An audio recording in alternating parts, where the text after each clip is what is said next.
I'd like to add to what Professor Guido is saying. We cannot sustain the downward trend in NCR if we do not deal with viral transmissions outside of NCR. And the big places are still Calabarzon, Bulacan, Rizal, similar to what we talked about last time. Of Yes. course, there's an Yes. uptick in Negros Occidental and Iloilo province, no? But by and large, it's this clear and present danger, no, around the NCR that needs to be dealt with. We won't be able to sustain it unless we hammer down cases there. A third thing that we wanted to express in this report was the fact that number one, we are going to open up. That is a decision we did not make. It's a decision that government has made, and we support that decision. So the question of expanding economic activity is not something that we're against. But the reality is, when you open up sectors of the economy, viral transmissions will go up. It's not a question of if, okay, but a question of how much, of when and how much. So given that, we want to argue, number one, we have to scale up hospital capacity now that we're in a good place in NCR.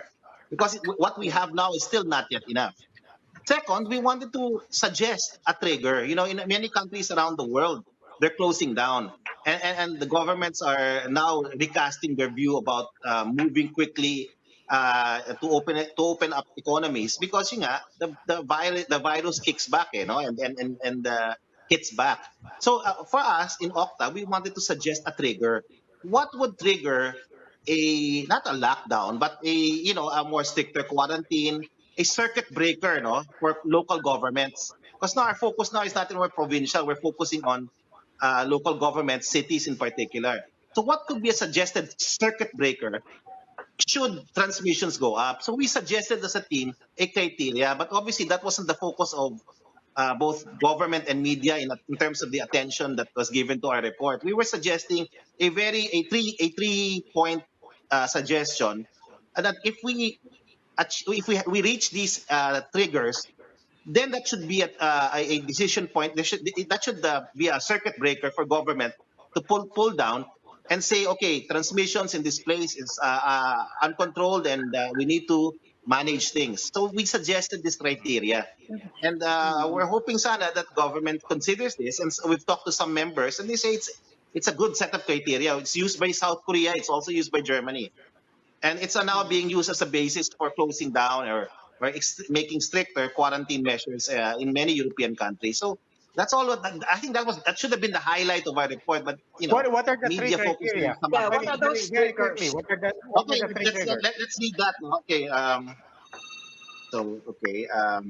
Yeah. So number one is, okay, the national government can decide to lock down or to impose a stricter quarantine. If number one, if there's an increase in new cases for 2 consecutive weeks. In Germany, it's just 1 week. Okay. But in the Philippines, we decided, maybe given the cycle we have here, 2 weeks is good. And number two, if the daily attack rate is greater than 7% per 1,000 population, that's equivalent to 50 cases per week per 100,000 population. Number three criteria, if the LGU has limited hospital capacity, or if hospital occupancy is already in excess of 70%. Just three simple things that local governments can use to decide In whether any to, of the three or all three at the same time? all three at the same time. I think, Robbie, it's important. Okay. If only two, I think most of the cities in that list we have should lock down, or or should put a circuit Okay. breaker. But some cities kasi have hospital capacity, Robert, and Hmm. so we give it to them, and the decision is really at the provincial and local government level. So this is just what we wanted to suggest. If local governments want to decide, if they want to decide on stricter quarantines, there should be a basis for doing so, and it should be really the increase in number of cases, okay, and the idea of hospital capacity if they have any. Okay, All so right. this, I think, in our view, if we adopt this, we'll prevent outbreaks from happening. And will outbreaks happen? Yes, they will, because we're opening up the economy. Again, it's not a question of if, but when and by how much. And so we have to be ready for that.